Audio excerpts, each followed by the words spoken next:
as well as all your brothers and sisters. Do I understand that? Yes. 9 of your siblings have college degrees, is that so? Yes, that's correct. Uh-huh. So you were a little girl and you lived in a white neighborhood? Yes, we did. Suburban Denver? Yes. Black people never came to your house? No. We didn't live in Denver. We lived in a suburb called Westminster. East Denver, northeast Denver is where blacks live. We lived in a suburb called Westminster. Uh-huh. And when did you first, tell them about, was it your big brother, huh? Yes. Tell me. One of my brothers came home when I was 9 years old when this happened. One of my brothers came home and he was called a nigger at school. And he came home and my second oldest brother sat the 4 youngest children down and told them that we were black, but we were not going to go as black. And it was our family secret and not to tell anyone else. So we just discussed it within the household, never outside. Huh. And should we call this a closet? Yes. Yes. And when did you come out of the closet? I came out when I was 18, when I started college and wasn't around my family anymore. You felt an obligation to your family to continue the, shall we call it a lie? Well, I think at first we were taught to pass, and I also did feel an obligation. And also, when it first came out, I know when I was told, I just thought I was adopted. I didn't like it very much. I didn't like being black or being told that I was black. And then when you became 18, you said, why don't I like this? This is what racism is all about. Is that pretty much? Yeah, when I went to college, I decided that that's what I was black, and I was going to see, well, I kind of thought I was black and white, so I was going to see the other side. And did you wear an afro and dashiki, or how did this blackness, this newfound interest in being who you were express itself? Well, first I tried to be political. I tried to join the Black Student Union. I could not. The blacks would not let me join. So the only way I first came out as black is by dating black men. That's where I first started getting the culture and learning about it. Share with me just the pressure here. Being black means a certain signature, a visible persona. And did you think you didn't have it? No, to us it wasn't like that. Passing isn't like that. Passing is when you're taught that if you expose a secret, you could end up dead. My mother told me and other people in the family, she taught us in her own way that if we exposed ourselves, that we could lose our lives behind it. She told a story about one of my sisters is dead, and we would ask, how did Octavia die? And my mother would tell a story about how they lived in a street on South May Street in Chicago. It was block by block integration.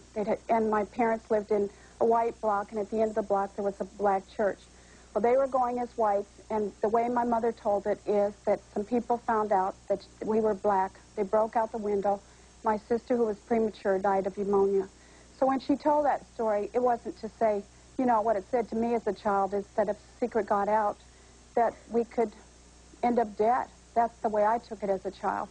But my mom, sometimes I think it really bothered her to pass. It bothered her a lot. When I was in the 6th grade, when I was 12 years old, I was in my 6th grade class, and there was a teacher there, and he was very racist. And Sammy Davis Jr. married Mae Britt, and he put up this newspaper article about that on the bulletin board, and he started saying some racist comments. And I said that I stood up and said I was black. So they put me out of school, got my mom in school, and said, you know, your child needs some help.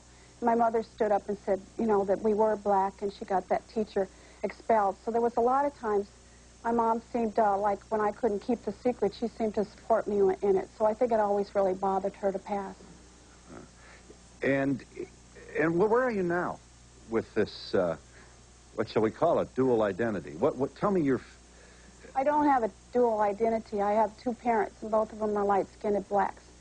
And I know my history well enough. I don't have an identity problem. I am black. My consciousness is black. My concerns are about black issues and about black people. I have no problem with being black. I'm not multiracial. I'm not mixed. I'm black. Black and black makes black. So I don't have a problem with it. All right.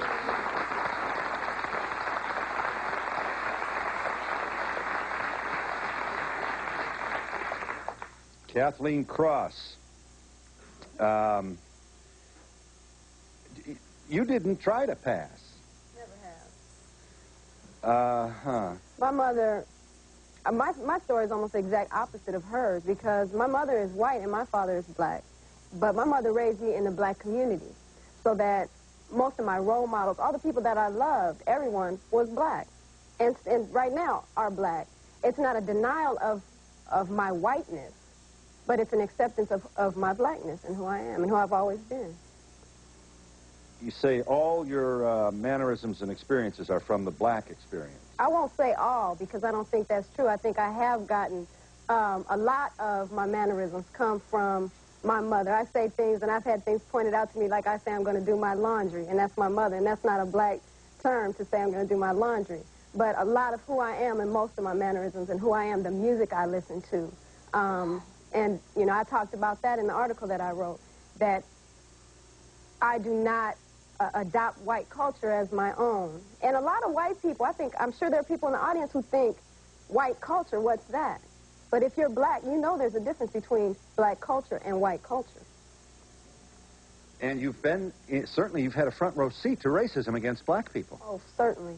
Not unlike a Jewish woman who marries an Irish guy and walks through life with an Irish last name and hears epithets at the bridge table where they're playing cards. That's right. I've had people tell me, and I had this woman tell me one time she dates black men, okay, and told me she would never date a white man, and didn't really explain to me why, but she dates black men, and right now she's married and is raising an African-American child, or at least from my perspective, the child. She thinks the child is mixed, and that's a whole new race. But this woman told me she broke up with her last boyfriend because he was too black. And I said, well, what do you mean he's too black? She said, well, he's ignorant and doesn't want to do anything with himself. And I thought to myself, what is she doing here if that was her perspective of black people? She would never have said that to me if she'd remembered that I was black. She said it to me because she thought I was white. Mary, was your mother ever expressing concern about your hair becoming kinky? Yes, my mother was in an orphanage, and her mother got pregnant by a black man in 1915 and gave her up. And so she was adopted by white families. And one family shaved off her hair and glued on a wig, so she never could grow hair up in the front. So she had a real phobia about our hair going back home, and so we straightened our hair, or in some cases kept it very short. Going back home? Yes. Your hair going back home... That's what she said. Is a euphemism for... that's her term. Using, becoming Negro-like. Right. What did she say? Mat it? Straighten it? What'd she say? She'd say, straighten it. Your hair's going back home. So we'd kind of have a straightening party. Everybody straighten their hair. Yeah. You understand your mom, don't you? I understand her very well. I do. Go with it, honey. It's tough enough. Get yourself in the white world. If you don't have to take this card, don't take it. My parents were realistic. There is racism. There was racism in 1990, whether people want to talk about it or not. My parents were realistic. It's easier in employment, in housing, in education to go as white. They wanted their kids to make it. They wanted their kids to survive. They wanted their kids to have an easier life. And I don't down my parents for that. What I down is this society still today is the way that it is, racist, and doesn't want to talk about it, and doesn't want to deal with it, and doesn't want to tell the truth. Has passed? My mother and dad passed, sometimes when it's blacks. In Chicago, 2 times they went as black. Then they went to Harvey, Illinois, and they were white. And then they were black when they went back to Kansas. Then they were white when they went to Denver. Well, that's a very informative answer, which I'm pleased to have on the record. You misunderstood my question, and it's the host's fault. I meant dead as in past. Do your parents survive? She's deceased, yes. She is. And your father lives, does he not? Yes, he does. And is not altogether thrilled with your militant stand-up, I'm a black person. My dad is still white. My dad is white. That's what he says he is. He's white, along with most of my family, is white. I assume you're forgiving of. I don't know if that's the word. Forgiving? I mean, do you understand this? Do you feel obliged to forgive him? I understand him, and I wished I could do my story. I wished I could change my birth certificate without it hitting national. I wished I could live my life without hurting my family, but that is not possible, and I'm not going to pass. I'm an adult. I have a right not to have to pass. I can't tell my story without involving them, and I'm sorry for that. I'm not out to hurt my family, but it's just the way it goes. You did change your birth certificate. Yes, I did. Big court brouhaha, wasn't it? No, it was not. My dad's birth certificate says black. Oh, so there was, but you did have to go to court. Yes. And presumably a lot of gray-haired white guys had to get in the chamber somewhere and decide whether or not you could change your... No, to be honest with you, I don't think they wanted to mess with this story. They passed it right away. My dad's birth certificate is black. There's no question on black. But yours said white, did it not? Yes. And you've changed it to black. Yes. Rock Newman, you grew up being mistaken for white, Rock. It says here you guessed with us again to speak to this very, very complicated issue. And one that you must feel that you get it from both sides here. You have a painful seat in the front row to America's racist drama. How do you feel about that metaphor? Painful seat is a good way to put it. The issue that has always bothered me, there's never been a lack of acceptance of me in my own community. Always been very much accepted from early on, and I think that had something to do with What kind of community was this? This is a black community. I grew up in a black community, had the support and the role models of a black community, and lived from the very beginning as a black man and always have and always will. But the pain that you talk about is the naked, raw racism that I've experienced from white folks who did not know that they was talking to a nigger when they was talking about another nigger. Time and time and time again. In every echelon. You've got to decide who you're going to blow the whistle on here. I don't mean to suggest that I understand this problem, but how do you give lessons to a white person in their 40s at a cocktail party? Do you know what I mean? How did you handle it when people were flat, naked, racist in your company? I have not said a word and let them continue to talk, and I've punched them in the face.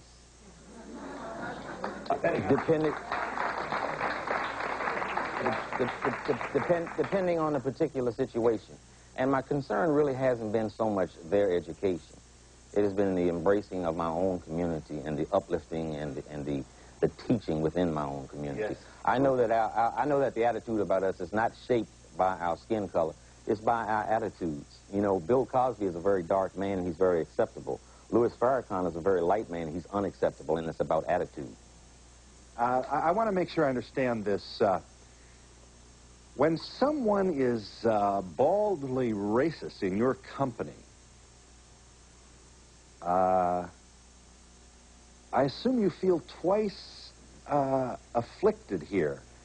One, that this guy thinks you're white and can get away with this, and two, in his honesty, which comes from his ignorance about your origin, he insults you again. Absolutely.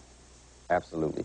And it is rather difficult not to walk around with my fist balled up, because I understand probably what some other people don't understand within my community. I can get it firsthand and have been involved with it very much firsthand. I'll guarantee you the person who has always said that to me wouldn't say it to someone in the audience who is darker. So I get the real feeling. I get the real racism that exists. Yes, you do. You do, unrestrained and right. Without...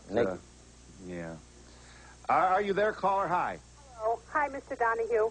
I'm a product of an interracial marriage. My mother is white and my father is black. I am very fair-skinned. I'd like to know, why must I be considered black? Why must I be considered white? Why can't I be who I am? I married a Greek fellow, and all of my friends said, oh, you should have married a black guy. You're black. I don't consider myself black. I don't consider myself white. I am who I am, and I'd like to be accepted for that. May I direct your attention to Benita Porter, who, among other things, many other things, has written a novel titled Colorstruck, your word. Both your parents were light-skinned blacks, Miss Porter. You recall as a child your mother being ordered by white women to remove you from the colored section of the restaurant. That's exactly what happened, but my grandmother was also with me. What had happened was, it was in the 50s, and Woolworth lunch counter used to be divided. It was a little strip down the middle. Yeah. Black people sat in the back, white people sat in the front. And what happened was, we'd come from a day of shopping, and we had to wait because the black section was filled. So I was tired of waiting. I was 4 years old, and I wanted to eat. So I kept telling my mother, I want to eat. Grandma, I want to eat, I want to eat. And they kept saying, no, you have to wait. Right. So finally, we did get to sit down, and when we sat down, this elderly white woman came up to us, and she began to scream at my mother, "You should let this white child sit where she wants to sit. She has the right, she has the privilege, and she doesn't need to sit with you niggers." And that was more or less where it went. So that was You were how old? I was 4. And you remember that vividly? Oh, very vividly. It was the first time that I ever recall anyone associating me with being white, because like Rock, I grew up in the black community exclusively. And the difference, I don't know how Rock's parents felt, but my father was the first person that I ever heard years before Malcolm X to call white people devils. My father had the most militant stance of anyone I have ever known. Could we call it racist, and would you accept that? I would say that in many ways that he felt, well, his situation was very special because he was born out of a rape. And I think that that had such impact on him that he was never able to trust anyone that was white. And I should mention that both of my parents each had a white parent, and neither of them ever revealed that until we were all grown. They felt that the circumstances were too complicated. Black people can't be racist. Racism is an institution. And we don't control the institutions that allow us to be racist. We may have prejudices, but not racist. We are not racist. We cannot be racist. We don't control the institutions that allow us to be racist. Let us understand. Don't know. Leave us, caller. Let us try and understand here, limited time that we have, the response of this audience to your observation, this predominantly, but not exclusively, white audience. When you say that, what bothered them?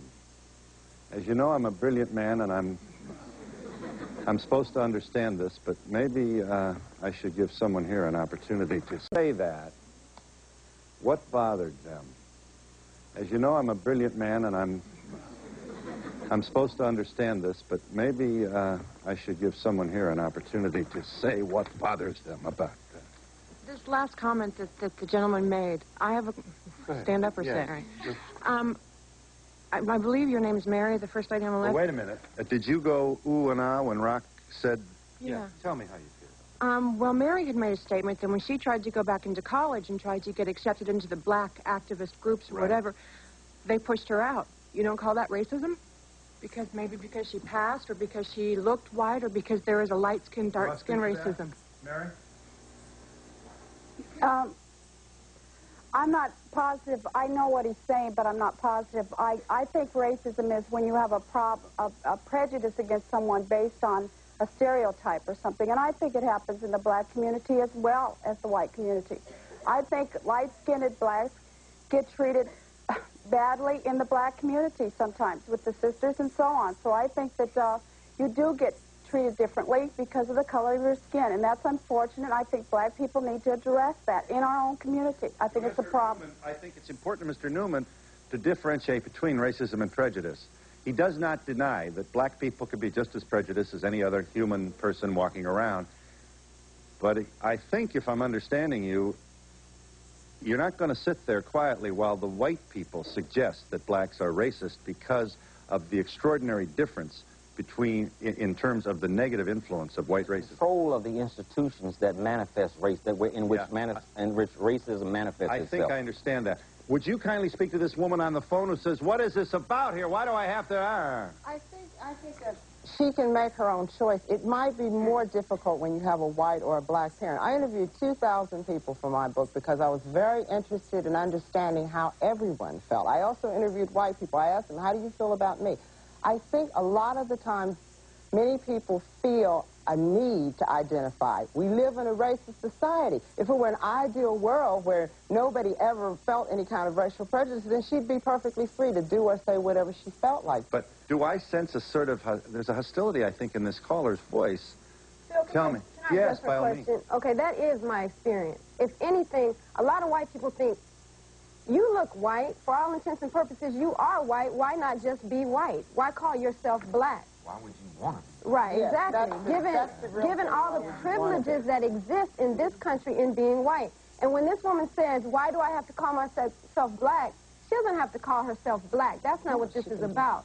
It's about understanding. And, you know, bottom line is I believe in the oneness of humanity, as idealistic as that sounds. I hope you're right, yeah. As idealistic as that sounds. However, when you raise a child, particularly a biracial child, if there is such a thing as a biracial child. When you're raising a child whose parents are black and white, and you raise them to believe in the oneness of humanity and everybody will accept you for who you are, you're setting that child up. Because when they get to the point where they recognize they're looked at as just another black person in America, they're going to get angry. They're going to be hurt. Yes. They're going to have to feel the pain of it. Yes, you're getting nods of affirmation from the rest of the panelists. Jolene Ivy, in advance of our break here, my apologies for taking so long to get to you here. You are often mistaken for white. You've just had your first child. You were raised by your father, who was black, and you were raised in a black community, so? And my stepmother as well is black. Huh. Well, let me be a wise guy here and presume to say what you must always hear. People are always saying, what are you? Well, usually people don't say, what are you? Black people might occasionally say, what are you? But then they say, if I have to ask, I know you're black. But white people never ask, what are you? They just assume I'm white, and they just treat me like I'm white, and then they say the things that Rock is talking about. Right. And you're here to announce your blackness. Do I have the language right? This is like walking on... I am black, yeah. As what? Why? Tell me what motivates your personal commitment to this in a public way. Well, I guess it just bothers me that white people feel that they can just come up to anyone, you know, who they think is sympathetic, and they seem to think that other white people are sympathetic, and I'm not talking about every white person in this room, although I'm probably talking about a good number of white people in this room, who will say bad things about black people to me, and think that I'm just going to say, oh, yeah, that's cool, you know, and I don't. I don't let it go past. You call them. I call them every time. I feel like if they have to make me mad, I'm going to make them very uncomfortable.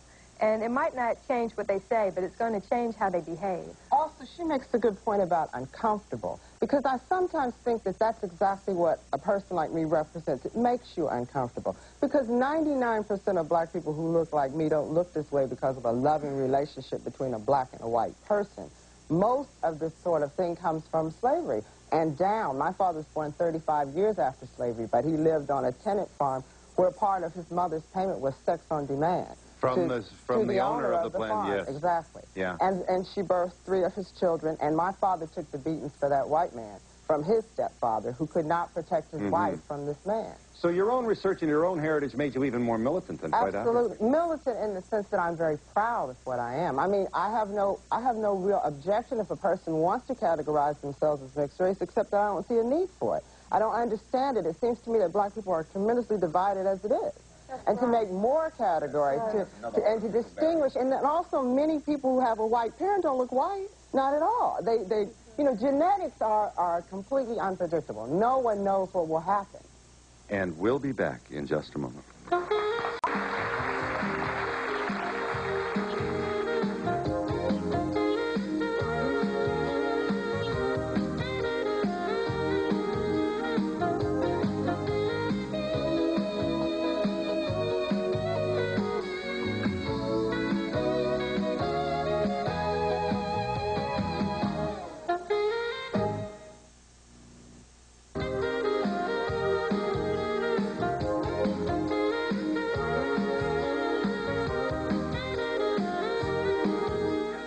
I see here. Yes, ma'am.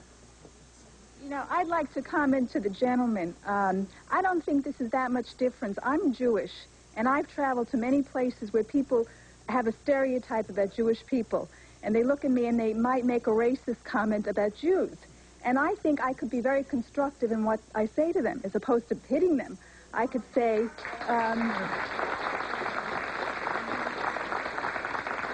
know, I tell people I don't have horns and a tail, and I think you're wrong on your perception. So I think you have an opportunity to be very constructive. Why does everybody think that we have to go around instructing people about how to act? They ought to know how to act. Why not? Don't put that on me, okay? That's right. Don't put that on me. Don't make me the animal when the animal is the one that's calling my brother a nigger. But it makes you a better person. Don't make me the animal. It makes you a better person. I'm the victim. I become the victim. Then you turn me around and make me the killer. I think so. But this woman will agree, I think, that Jews would respond in as many different ways to these insults as would so-called... You a mile away usually.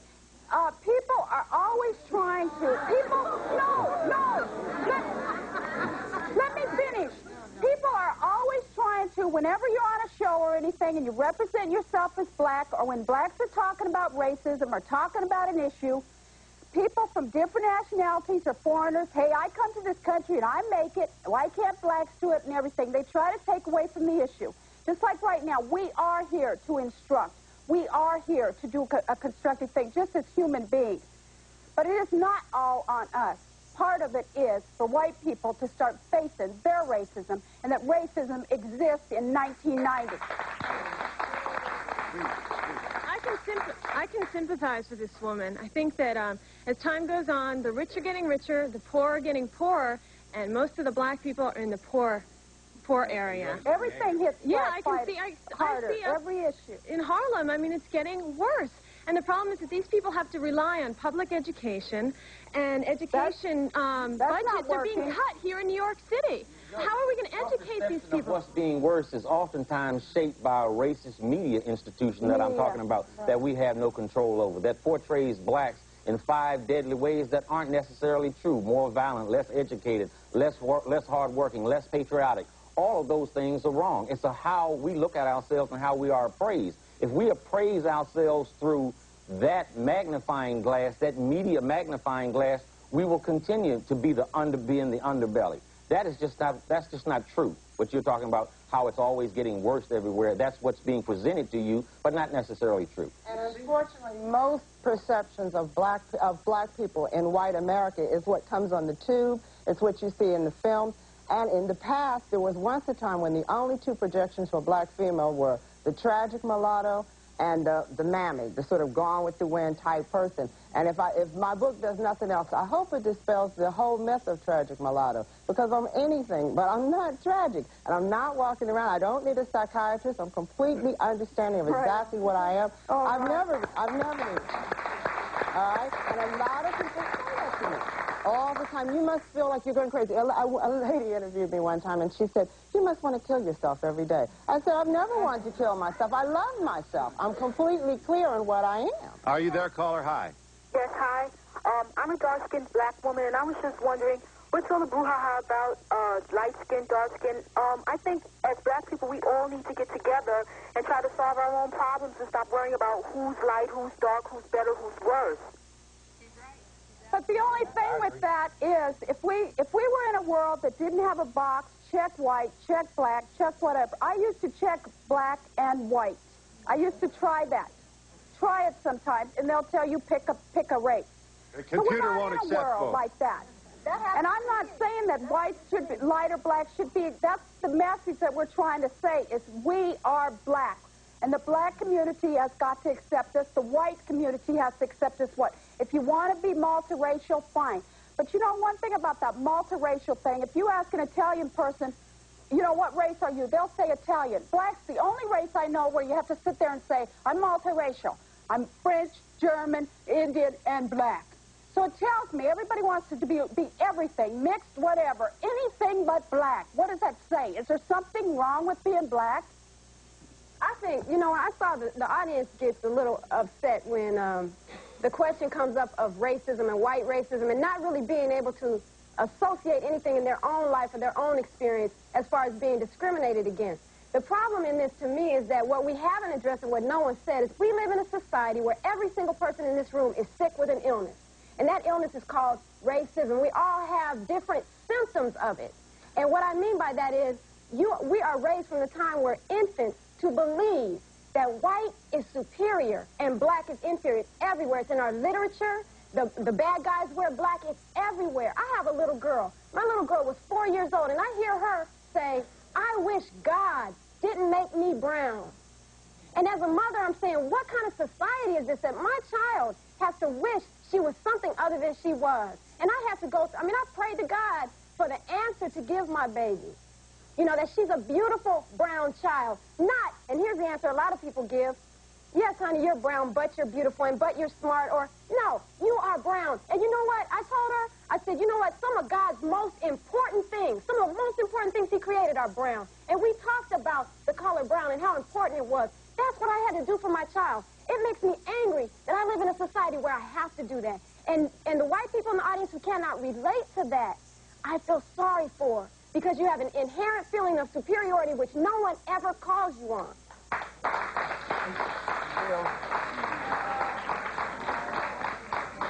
Bill, I think the white people in the audience share the heartfelt passion of your statement. Whatever appeared to be a negative response from the audience had to do with Rock's observation about seeming to absolve blacks of racism. That made them upset, and I think that's different. I'm not citing in that one, but that's different than what you say. And I think most white people in the audience agree to the truth of what you said. If I might advance one more thing that'll probably upset you also, is that I see such blatant ignorance involved in the racism that I am speaking of. Because there's a body of evidence that is before us, historically speaking, mathematically speaking, anthropologically speaking, that the original man and woman were Africans. Yes. And they were not Africans that looked like de Klerk or Botha. They were Africans that looked like Mandela. So if the original man and woman were Africans and were black, Then audience, We're all African. audience, yeah, and we'll be back in just a minute. Audience, please send a postcard to Donahue Tickets, care of NBC, 30 Rockefeller Plaza, New York, New York, 10112. Remember, postcards only, please. Peggy McIntosh, a PhD from Wellesley College, Center for Research on Women, makes the following points. Here are a list of white privileges that all of us, regardless of our ethnicity, origin, skin tone, anything else, should be reminded of. If you're white, if I should need to move, can be pretty sure of renting or purchasing housing in areas which I can afford and in which I would want to live. Show them another one. When told about the national heritage or about civilization, if I'm white, I'm shown that people of my color made it what it is. Next. Whether I use checks, credit cards, or cash, I can count on my skin color not to work against the appearance of financial reliability, if I'm white. I do not have to educate my children to be aware of systemic racism for their own daily physical protection. Next. If I'm white, I can do well in challenging situations without being called a credit to my race. Imagine how patronizing. If I'm white, I am never asked to speak for all the people of my racial group. If I'm white, I can arrange to protect my children most of the time from people who might not like them.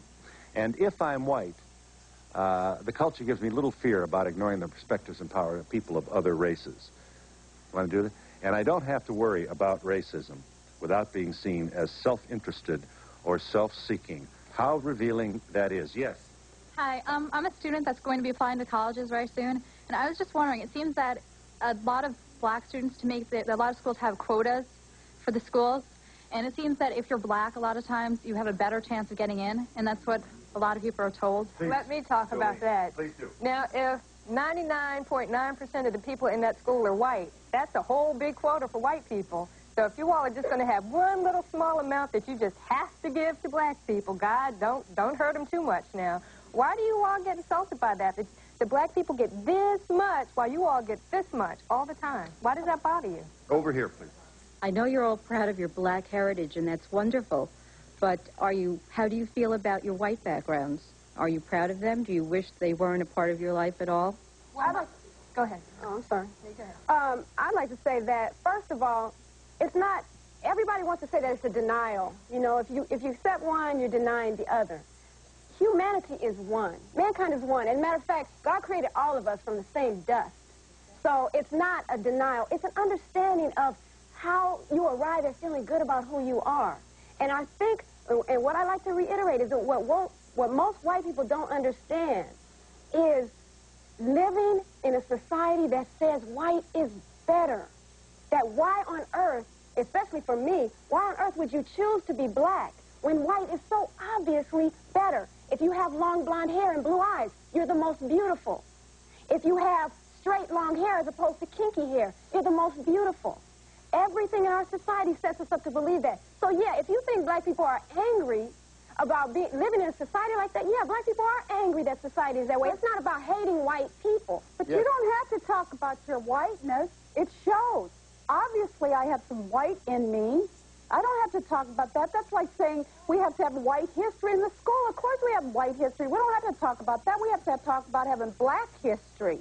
You don't have to talk about your whiteness. It shows. Yes, ma'am. There's a lot of, talk here about the black community, and with Hispanics, to my knowledge, have been, very much living in the black community, and I want to know why they're not here on the panel today. Well, we don't have any Japanese either.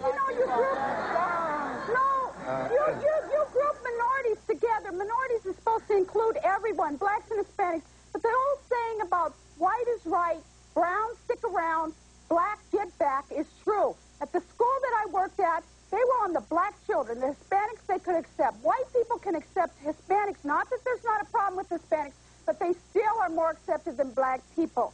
Yes. So this is a black issue. We are blacks. Yes. I have a comment for Rock. Rock, I agree with you. I lived and worked for almost all of my life in Portland, Oregon, and Portland being predominantly white, a lot of times if you are the only black person in a white situation, they will say things to you because they think you're safe. You're obviously in with them, so they can project their racism onto you, and you're supposed to laugh. I never hit anybody, but believe me, I wanted to. And to Kathleen, I want to say to you, I want to know how it was for you with black women in your community. Did they accept you or see you as a threat in a community that was predominantly dated white women? May I ask you to save your answer? Very thoughtful question. We'll get your answer in just a moment.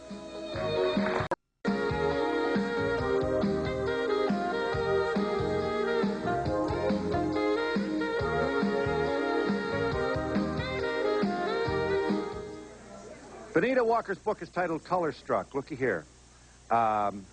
Here is an account of the story of people who are conscious of the tone, the hue of their skin, and why are they, and what does it do to us, and how much of a canary in the mine is this issue regarding the infection that runs through America's bloodstream called racism. You certainly can. She asked you about women.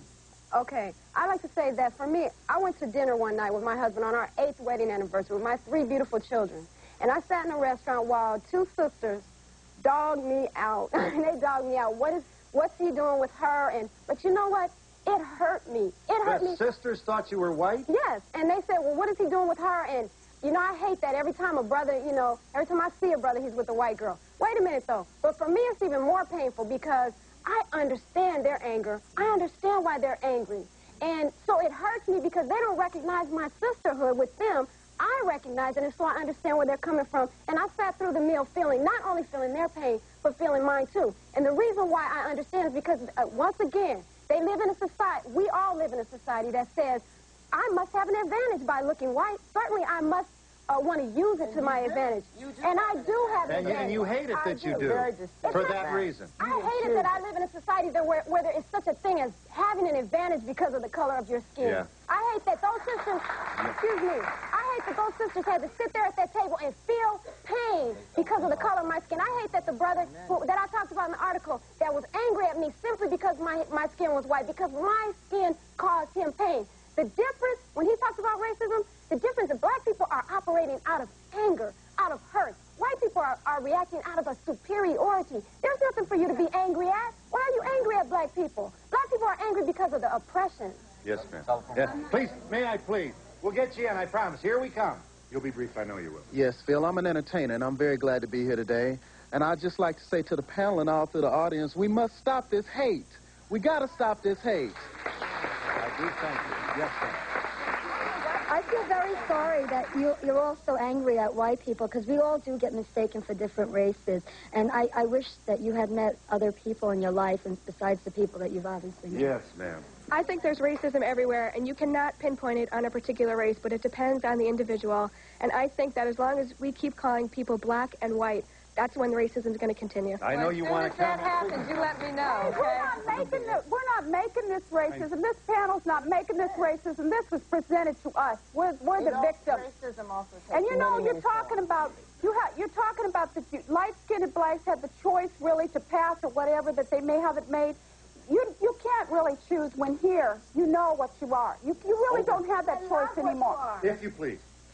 I just want to say that I feel very sensitive to what you're talking about today. As a white person, I hear, of course, all the prejudices and the bigotry, and it frustrates me, and I very little time let it pass when I sense it's going on. Yes, ma'am. Our just want to say that I think that it's very ignorant for you to say that white people get their impression of black people from television. How do black people get their impression of white people? Is it from TV? Same way. Well, that's wrong. Black people have been working for white people for many, many years, and you do learn your employer. It's a very different situation. I'll tell you what's. You don't have to have contact with us. How about the evening news?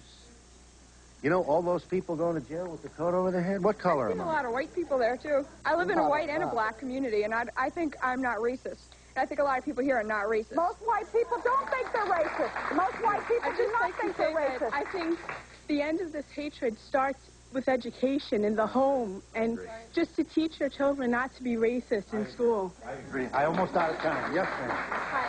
I know you said that you have children. Do any of the rest of you on the panel have children, and how have you handled their... My husband is very dark-skinned, and both of my children reflect more my skin color than his.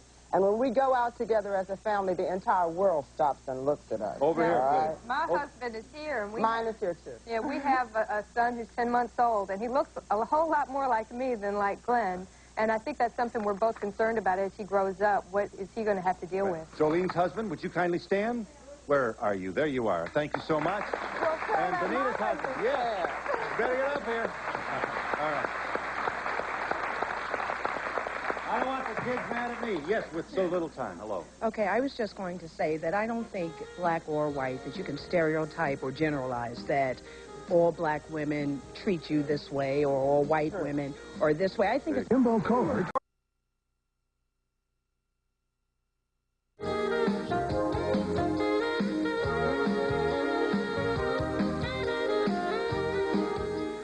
Colorstruck may not appear in your basic Main Street bookstore, at least not immediately, and it is available at Post Office Box 95, Bronx, New York. The zip is 10462. Here is a very, very well-researched, thoughtful account of the issue about which we speak today. These are the people who have to sit there and see very close up. Let me just get back here. Yes?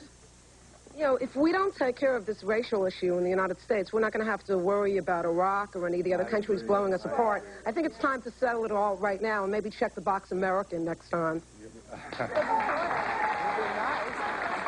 Let me just... May I share with this audience? This is important. Please at least let's give some thought to this.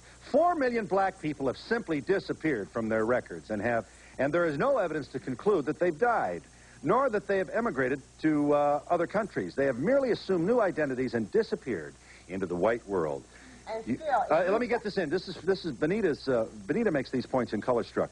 The 1980 survey conducted suggested that an average of 10,000 white/black people per year take on a white racial identity. Who wishes to speak? I do. If you doubt it, if you have any doubts about it, one of my interviewees, I interviewed her 3 years ago. She's an actress. She told me she wasn't about to let her blackness interfere with things. I saw her 3 weeks ago on a national soap.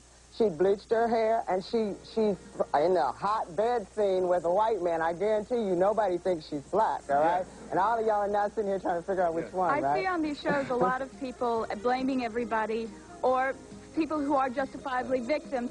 But I'd like to say instead of problems, I think we should start talking about what the solutions are. When you come up with something, you let us know, okay? We want to hear them. Maybe the answer is with our children. Maybe we need to teach our children